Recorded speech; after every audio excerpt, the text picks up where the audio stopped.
Hello, कैसे हैं आप लोग। तो मार्च की करंट अफेयर हम लोग कर रहे थे और हमने यहाँ से ही कंटिन्यू करना था और ट्राई करेंगे कि आज जो करंट अफेयर पूरे मार्च का ख़त्म कर दें इस वीडियो में। देखते हैं। तो पहला करंट अफेयर आता है कि टर्मिनेटर जोन ये न्यूज़ में क्यों है। देखिए, यूनिवर्सिटी ऑफ कैलिफोर्निया के साइंटिस्ट हैं, उन्होंने एक स्टडी की और यहाँ पर सजेस्ट किया गया possibility of the alien life exist in the terminator zone. तो यहाँ बताया गया कि जो टर्मिनेटर जोन होता है, अभी मैं दिखाऊंगा भी और बात भी करेंगे इसके बारे में कि टर्मिनेटर जोन पर एक एलियन लाइफ पॉसिबल है ऑफ द एक्सोप्लैनेट। एक्सोप्लैनेट का मतलब होता है ऐसे प्लैनेट जो हमारे सोलर सिस्टम से बाहर हैं, उनको बोला जाता है exoplanet.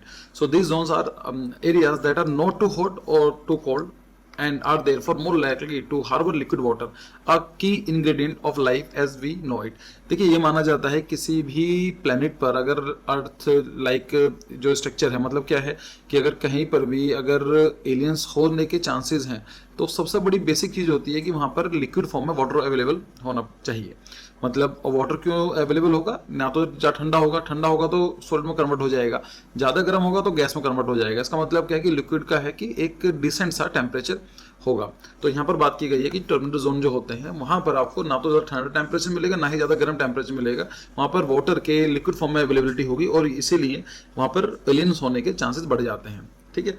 So tidally locked exoplanet and terminator zone क्या होता है। देखिए, exoplanets are planets that exist outside our solar system. तो हमारे सोलर सिस्टम के बाहर जो प्लैनेट्स हैं उनको हम बोलेंगे exoplanets and many of them are tidally locked. Tidally locked का मतलब क्या है। देखिए, आपने कभी नोटिस किया होगा जब हम मून की तरफ देखते हैं तो मून का आपको हमसे एक फेस ही दिखाई देता है। ऐसा कभी होता ही नहीं। ऐसा हमारी अर्थ है, उसके अंदर देखते हैं कि घूमती रहती है, तो कभी पैसिफिक ओशन आएगा, कभी इंडियन ओशन, कभी अटलांटिक, लेकिन आपको मून में आपको सिर्फ हमेशा ही एक फेस दिखाई देता है। ऐसा क्यों होता है?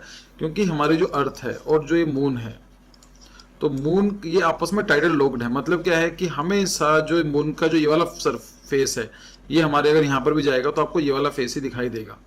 तो इसको बोला जाता है tidally locked.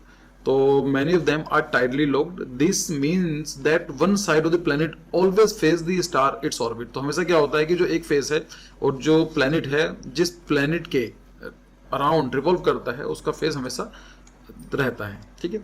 So one while the other side remain in permanent darkness. और जो पीछे वाली जो है ये वाली, ये हमेशा डार्क की तरफ होगी और यहाँ पर हमेशा लाइट होगी। ठीक है, ये आप डे टाइम बोल सकते हैं इसको। तो इसका बेनिफिट क्या होता है? इसका बेनिफिट ये है कि देखिए, ये कंफर्म है लेट्स से कि प्लैनेट है और ये टाइडली लोक्ड है इस प्लैनेट से यहाँ पर। तो यहाँ पर आपको डे देखने को मिलेगा और ये जो पार्ट है यहाँ पर आपको डार्क होगा। टर्मिनेटर जोन ये होते हैं कि इन दोनों के बीच का जो जोन होता है उसको बोलते हैं टर्मिनेटर जोन। यहाँ पर ना तो बहुत ज़्यादा गर्मी होगी, जैसे यहाँ पर देखेंगे, यहाँ पर डायरेक्टली सनलाइट में आ रहा है तो यहाँ पर क्या होगा, वार्म होगी या हॉट टेम्परेचर होगा, यहाँ पर काफ़ी कोल्ड होगा। लेकिन जो ये जोन होते हैं जहाँ पर नाइट भी है और लगभग डे टाइम पीरियड भी रहता है, ट्रांजिशन जोन है, उसको बोलेंगे हम लोग टर्मिनेटर जोन। तो यहाँ पर आपको ना तो ज़्यादा गर्मी मिलेगी ना ठंडा मिलेगा। तो यहाँ पर जो वाटर की पॉसिबिलिटी है और लिक्विड फॉर्म में अवेलेबिलिटी बढ़ जाती है। और लिक्विड फॉर्म में अगर वाटर अवेलेबल है, इसका मतलब क्या है कि वहाँ पर एलियंस हो सकते हैं। So terminator is the dividing line between the day side and the night side of the exoplanet. जैसे यहाँ पर देखेंगे तो इसके जो ये वाला पार्ट है यहाँ पर आपको डे टाइम मिल रहा है और यहाँ पर आपको नाइट है। तो अगर हम बात करें तो ये जो होगा, ये वाला पार्ट जिसको मैं बना रहा हूँ स्प्रिंग की तरह से, हम इसको बोल सकते हैं terminator zone. So scientists have found that there is a band around this planet known as a terminator zone, which is just the right temperature for the liquid water to exist. According to the researchers, the day side of these exoplanets can be scoring high hot, while the night side is freezing cold and potentially covered in ice. तो यहाँ पर तो क्या होगा, यहाँ पर आपको gases देखने को मिल सकती हैं और जो यहाँ पर जो कोल्ड वाला पार्ट है यहाँ पर फ्रीज होगा, लाइक वहाँ पर आप आइस देखने को मिल सकते हैं। Therefore, the sweet spot of life to exist would be the terminator zone where the temperature is just right। तो यहाँ पर आपको ना तो ज़्यादा ठंडा टेम्परेचर देखने को मिलेगा ना ही ज़्यादा गर्म देखने को मिलेगा। यहाँ पर पॉसिबिलिटी है कि एलियंस देखने को मिल सकते हैं। So possibility of the liquid water on terminator zone. Liquid water is essential for life as we know it and the presence of water in the terminator zone is the promising sign of the possibilities of the extraterrestrial life। However, it is important to note that just because an exoplanet is in the terminator zone does not necessarily means it has liquid water. आपको जरूरी नहीं है कि आपको terminator zone मिल गया है तो वहां पर पानी ही मिलेगा, कोई जरूरी नहीं है। हाँ, लेकिन अगर पानी होगा तो वहां पर टर्मिनेटर जोन होना जरूरी है। Other factors such as composition of the planet atmosphere, अब वो भी डिपेंड करता है कि इस प्लैनेट की एटमॉस्फेयर क्या है, वहां पर कौन कौन सी गैसेज हैं, presence of the green house gases हैं या नहीं है, can also affect whether liquid water can exist. तो कोई जरूरी नहीं है कि हो, लेकिन टर्मिनेटर जोन होगा तो पॉसिबिलिटी हमारी बढ़ जाती है कि लिक्विड वाटर हमें देखने को मिलेगा। आप ऐसा समझ लीजिए, एक नासा ने ही ये एक फोटोग्राफ जारी किया है, तो यहाँ पर आप देखेंगे तो यहाँ पर काफी हॉट टेम्परेचर है या काफी कोल्ड टेम्परेचर है, ठीक है। तो यहाँ का जो टेम्परेचर है ये वाला, इस जोन को बोला जा सकता है टर्मिनेटर जोन। तो पूछा जा सकता है कि it was in the news, क्या है, तो बेसिक जानकारी होनी चाहिए। फिर आता है आईसीसी, इंटरनेशनल क्रिमिनल कोर्ट। हुआ क्या है, देखिए 17 मार्च को International Criminal Court issued arrest warrant against Russian president Vladimir Putin. तो जो व्लादिमीर पुतिन है, आईसीसी ने अरेस्ट वारंट जारी कर दिया गया है।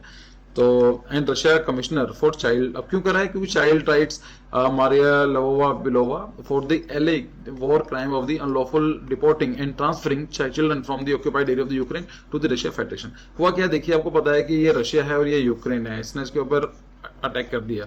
तो यहाँ पर इसको मान लीजिए यहाँ पर कुछ बच्चे थे, चिल्ड्रन देखने को मिले, तो इनको फोर्सफुली यहाँ पर लेकर चले गए अपने कंट्री में, और उन कंट्री को जो बच्चे हैं यहाँ पर हमने आपको यहाँ रख दिया। तो इसी को बोला जाता है कि यहाँ पर war crime of the unlawful deporting and transferring children from the occupied area of Ukraine to the Russia Federation. इसको चलते हुए तो इंटरनेशनल क्रिमिनल कोर्ट ने बोला है कि ये गिल्टी पाए गए हैं according to the International Criminal Court, और इनको अरेस्ट कर लिया जाना चाहिए। अब ऐसा मतलब ये नहीं है कि आईसीसी उनको पकड़ने के लिए अलग से जाएगी, उसके बारे में इतना आसान नहीं होता है। तो थोड़ा देख लेते हैं कि व्हाट इज द आईसीसी और ऐसा क्या पॉसिबिलिटी है कि पुतिन जी को पकड़ा जा सकता है, नहीं पकड़ा जा सकता। सो द आईसीसी जो हेडक्वार्टर है हमारे जीके के लिए इंपॉर्टेंट बन जाता है। तो इसका जो हेडक्वार्टर कहां पर मिलेगा आपको, द हेग, जो कि नीदरलैंड्स में है, and was stabilised under the 1998 treaty and called as a Rome statute. सो याद रखना, रोम स्टैट्यूट तो अगर आपसे पूछा जाता है तो उसका मतलब है आईसीसी, ठीक है। It investigate and where warranted tries individual charges with the gravest crime of the concern to the international community, including genocide है या फिर war crimes है, crime against humanity है, and the crime of aggression। अभी देखा जाए तो 123 countries हैं जिन लोगों ने इंटरनेशनल क्रिमिनल कोर्ट के को मानते हैं, लेकिन आपको जो याद रखना ये है कि India as a India country हम लोगों ने आईसीसी को रेटिफाई नहीं किया है, ठीक है। सो ब्रिटेन हो गया, जापान है, अफगानिस्तान एंड जर्मनी, इनमें सब कुछ इंक्लूडेड है, लेकिन USA, India, China have not ratified the treaty. तो हमारी मेंबरशिप इस ग्रुप में नहीं है, मतलब मेंबरशिप नहीं बोल सकते, हमने इसको रेटिफाई नहीं किया गया है। तो इसके जो कुछ भी वर्डिक्ट्स आते हैं, अरेस्ट वारंट आते हैं, इंडिया में इसके ऊपर लागू नहीं होंगे। अब मेन प्रॉब्लम ये आ सकती है कि पुतिन जब रशिया है क्या, नहीं रशिया भी नहीं है, तो रशिया के ऊपर आईसीसी की रूलिंग क्या, जब कोई कंट्री है ही नहीं इसका मेंबर, तो इसका रूलिंग कैसा होगी। इसमें बस ये चीज हो सकती है कि अगर पुतिन मान लीजिए ऐसी कंट्री में जाते हैं और वो कंट्री लेट्स से कि एक्स कंट्री ऐसा है जो इंटरनेशनल क्रिमिनल कोर्ट का मेंबर है, और अगर पुतिन इस कंट्री में जाते हैं तो यहाँ पर उनको पकड़ा जा सकता है। अब देखना ये है, जैसे ब्रिक की BRICS की जो समिट होने वाली है, आई थिंक 2023 मतलब इसी साल के एंड में जाके होने वाली है ब्राजील में। अब Brazil is a member of the International Criminal court, तो वहां पर हो सकता है कि प्रेशर क्रिएट किया जाए। अब पुतिन को देखना पड़ेगा कि वो जाएंगे नहीं जाएंगे, अगर जाएंगे तो प्रॉब्लम हो सकती है। अब वो देखेंगे कि इन फ्यूचर क्या होने वाला है। So the Kremlin spoken Dmitry Peskov has called the ICC decision outrageous and unacceptable। Of course उनके केस बोला गया तो मना ही करेंगे, and said that Russia found the court decision null and void, कि हमारे हिसाब से उनके लिए को मैटर नहीं करता, because Russia is not an international criminal court member। However, the decision put Putin at risk of arrest every time he traveled to a state party of the ICC। This is the first time that, अब अगर हम बात करें, पहली बार ऐसा हुआ है कि इंटरनेशनल क्रिमिनल कोर्ट ने इशू अरेस्ट वारंट जारी किया है उन कंट्रीज के खिलाफ जो 5 परमानेंट मेंबरशिप ऑफ यूएनएससी में काउंट की जाती हैं। देखिए होता क्या है, UNSC United Nations security council एक ग्रुप है जिसके अंदर टोटल 5 + 10 मेंबर्स होते हैं, तो हम बोल सकते हैं 15 मेंबर्स होते हैं, और 15 मेंबर्स से 5 जो होते हैं वो परमानेंट है, मतलब इनकी मेंबरशिप कभी भी चेंज नहीं होगी। 5 कौन कौन से कंट्रीज हैं इनके बारे में बात करेंगे, ठीक है। तो बता देता हूँ, जैसे पहले यूएसएसआर हुआ करता था, उसकी जगह अब रशिया है। So Russia, USA, China, France and UK. So these are the 5 countries having the permanent membership of UNSC. जो 10 मेंबर्स होते हैं ये ऑल ओवर द वर्ल्ड अलग अलग कंट्रीज को चूज किए जाते हैं और 2-2 साल की मेंबरशिप होती है। तो आपने सुना भी होगा कि 75 ईयर्स ऑफ यूनाइटेड नेशंस हो चुके हैं, India is demanding that the permanent membership should be offered to the India, कि इंडिया को परमानेंट मेंबरशिप मिल जानी चाहिए। और उसके पीछे कई सारे लॉजिक दिए जाते हैं, थोड़ा डिस्कस कर लेते हैं कि what can be the logic here. तो जैसे यहाँ पर लिया गया है कि अगर हम बात करें, वैसे ऑफकोर्स पुराना डेटा है ये, तो इसमें आप देखेंगे जो 5 कंट्रीज हैं ये वाले, ये परमानेंट मेंबर आते हैं, और जो 1 2 3 4 5 1 2 3 4 5, आप इस वीडियो को जहां पर भी देख रहे हैं, कौन से भी ईयर में देख रहे हैं, एक बार चेक कर लेना, और डेफिनेटली चेंज हो गए होंगे। ठीक है, जो डेटा है 2020 का है, लेकिन जो 5 मेंबर्स हैं वो हमेशा परमानेंट रहते हैं। ठीक है, सो अगर हम बात करें कि India case of obtaining the UNSC permanent membership क्या क्या हो सकते हैं। देखिए, ये बोला जाता है कि जब इंडिया आजाद भी नहीं हुआ था, हम लोगों ने यूनाइटेड नेशंस के मेंबर बन चुके थे 1945 में। तो अगर देखा जाए तो इंडिया हमेशा एक्टिव पार्टिसिपेंट रहा है जितने मिनिस्ट्री लिए जाते हैं, तो इसलिए चाहे वो मिलेनियम डेवलपमेंट गोल हो या सस्टेनेबल डेवलपमेंट गोल हो, तो इंडिया को मेंबरशिप दे देनी चाहिए, पहला आर्ग्यूमेंट है। दूसरा ये होता है कि इंडिया वाज ऑफर्ड कि जब इंडिया को एक्चुअली ऑफर किया गया था 1950s में, 1955 में with the USA and Russia, उस टाइम पर यूएसएसआर हुआ करता था। तो यूएसए और रशिया ने अपने टाइम में इंडिया को ऑफर की थी कि आप परमानेंट मेंबरशिप ले लीजिए, लेकिन इंडिया ने बोला कि because of the cold war India ने एक्सेप्ट नहीं की। तो जब इसका मतलब क्या है कि भी कहीं ना वी ऑलरेडी डिजर्व इट। ठीक है, फिर ये हो सकता है कि इंडिया ने देखा जाए तो लगभग 6700 ट्रूप्स जो इंडिया ने अपनी तरफ से भेजे हुए हैं United nation peace keeping mission. Peace keeping mission का मतलब होता है, मान लीजिए डिजास्टर हो गया, कुछ अगर इमरजेंसी बढ़ जाती है, तो वहां पर अपने इंडिया की तरफ से हम लोग अपने आर्मी के लोग भेजते हैं जो पूरी दुनिया में सर्व करते हैं। तो देखा जाए तो हमारी तरफ से बहुत ज्यादा पीस कीपिंग मिशन में पार्टिसिपेट किया गया है, तो ये भी एक आर्गुमेंट दिया जा सकता है। अगर बात करें कि इंडिया 7 बार ऐसा हुआ है कि जैसे मैंने बात की थी, 5 परमानेंट मेंबर्स होते हैं और जो बाकी के 10 मेंबर्स होते हैं वो 2 साल के लिए मेंबरशिप बनती है। तो इन दोनों में जो 2-2 साल के लिए बनाया जाता है, इंडिया 7 बार ऑलरेडी मेंबर रह चुका है। So India already has been non permanent member for more than 7 times. तो अगर 7 बार बनाया जा रहा है और इंडिया का जो ट्रैक रिकॉर्ड इतना अच्छा है, तो ऑफकोर्स ये भी एक आर्गुमेंट बनता है इंडिया के लिए। फिर अगर हम बात करें, इंडिया की जो इकोनॉमी है वो 5th लार्जेस्ट है नॉमिनल जीडीपी पर, और अगर परचेजिंग पावर पारिटी की बात करें तो 3 नंबर पर आती है। ठीक है, तो ये पॉइंट है कि, और एक नया पॉइंट भी ये हो सकता है कि अगर आप दिसंबर में देख रहे हैं तो we are the largest population in the world. तो आप अगर सोच कर देखिए कि एक कंट्री में पूरी दुनिया की लगभग 18-19% जनता रहती है, दुनिया की सबसे जो मोस्ट पॉपुलेटेड कंट्री है, और आपने उस कंट्री को ही मेंबरशिप से बाहर रखा हुआ है परमानेंट मेंबरशिप से। तो ये भी आर्गुमेंट दिया जा सकता है। दूसरा ये है कि हम ऑलरेडी न्यूक्लियर वेपन स्टेट हैं, एनडब्ल्यूएस में काउंट किए जाते हैं, मतलब इंडिया के पास न्यूक्लियर वेपन्स हैं, क्योंकि ये 5 जो कंट्रीज हैं, उन 5 कंट्रीज के ऊपर एक लॉजिक ये दिया जाता था कि इनको मेंबरशिप क्यों दी गई, तो all the 5 members were having the nuclear weapons. तो अगर ये देखा जाए, अगर ये लॉजिक दिया जाए, तो इंडिया के पास ऑलरेडी मेंबरशिप है। तो याद रखना, जो 5 कंट्रीज होते हैं, ये 5 कंट्रीज का नाम याद रख लीजिए, इट इज इंपॉर्टेंट। पूछे जा सकते हैं, P5 बोलते हैं इनको, P5। ठीक है, परमानेंट 5। ठीक है, P5। So China, France, Russia, UK and United states. फिर आता है इंटरनेशनल डे ऑफ फॉरेस्ट। तो 21 मार्च को हर साल मनाया जाता है।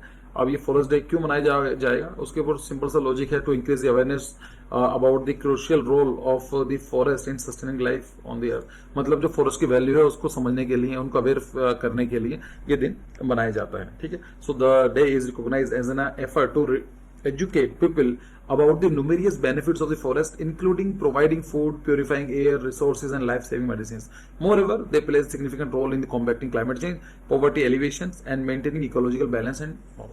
यहाँ पर अगर आपसे पूछी जाती थीम क्या रही है, सो जो थीम है इसकी forest and the health. Simple theme है, फॉरेस्ट एंड हेल्थ। सो ये याद रख लीजिए, forest and health, they can ask you in the exam. Next देखते हैं वर्ल्ड वाटर डे। इसमें क्या है कि every year March 22 is observed as a World Water Day to raise awareness about the global water crisis and the importance of the water. The day aim to inspire people to sustaining managing freshwater resources, कि जो हमारे पास fresh water resources हैं उनको सही से manage किया जाए, water related issues को एड्रेस किया जाए, and support the achievement of the sustainable development goal number 6। तो अगर गोल नंबर 6 देखेंगे एसडीजी का, तो वहां पर आपको वाटर से रिलेटेड एक्टिविटीज मिल जाएंगी। सो वाटर एंड सैनिटेशन, तो यहाँ बात की जाती है कि जितने भी पूरी दुनिया की पॉपुलेशन है उनको प्रॉपर वाटर और सैनिटेशन फैसिलिटीज बाय 2030 प्रोवाइड करनी है। So this is the goal of SDG. और अगर हम आपसे बात करें कि थीम क्या होने वाली है, so the theme is accelerating the change to solve the water and sanitation crisis. एक करंट अफेयर और देख लेते हैं कि वर्ल्ड डाउन सिंड्रोम डे ये 21 मार्च को मनाया जाता है। इसका भी लॉजिक सिंपल यही है कि क्यों मनाया जाएगा, कि इस वर्ल्ड डाउन सिंड्रोम इसलिए मनाया जाता है कि डाउन सिंड्रोम के बारे में लोगों को अवेयर किया जा सके। So to raise awareness about Down syndrome, advocate for the right of the people with Down syndrome and providing their inclusion and wellbeing.